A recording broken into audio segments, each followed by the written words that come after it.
ഷൂട്ടല്ലോ. പക്ഷെ അതിന്റെ ഭംഗി, ആ മലകളുടെ അല്ലെങ്കിൽ ആ വീടിരിക്കുന്ന ആ പ്രദേശത്തിന്റെ ഭംഗി, അത് ബാഹുല്യ രമേശേട്ടൻ ഭയങ്കര ബ്യൂട്ടി ആയിട്ടാണ് ക്യാപ്ചർ ചെയ്ത് വെച്ചേക്കുന്നത്. ഭയങ്കര ആ ഗ്രേഡിങ് ആണെങ്കിലും ആ മോയ്സ്ചർ നിറഞ്ഞ കാട്, അതിപ്പം കിഷ്കിന്ധാകാഠത്തിൽ നമുക്ക് കാണാൻ പറ്റുന്ന ഒരു കാര്യമാണ്.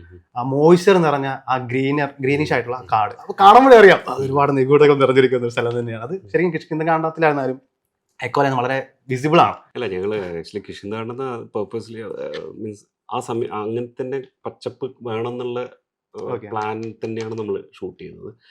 മീൻസ് പക്ഷേ നമുക്ക് മഴ പെയ്തു, ആ സമയത്തും മഴ പെയ്തിട്ട് നമ്മൾ കുറേ കഷ്ടപ്പെട്ടതാണ്. പക്ഷേ ആ മഴയെല്ലാം നമുക്ക് ഫേവറായിട്ട് കിഷ്കിന്ധാകാണ്ഡത്തിൽ കിട്ടിയിട്ടുണ്ടായിരുന്നു. ഇതേപോലെ തന്നെ ഇതില് ആക്ച്വലി നമ്മൾ ഡ്രൈ ആയിരുന്നു, നമ്മളെ കഥാപരമായിട്ടുള്ള ഭയങ്കര ഡ്രൈ ഏരിയ. എപ്പോഴായിരുന്നു ഷൂട്ട് നടന്നത്?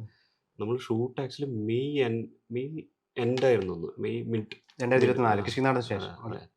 അപ്പോൾ നമ്മളെ പ്ലാൻ എന്ന് പറഞ്ഞാൽ മെയ്യിൽ ഷൂട്ട് ചെയ്യാം.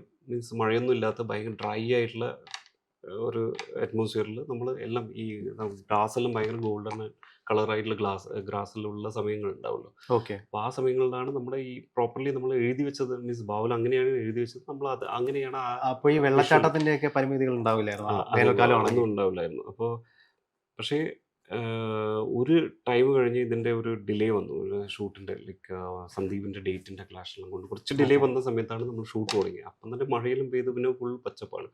പക്ഷേ ഇതെല്ലാം നമുക്ക് ഒരു എന്താ പറയുക, ഈ ഒരു നിഗൂഢതയും എല്ലാം കൂടുതലായി. ഒരു ഫേവറായിട്ട്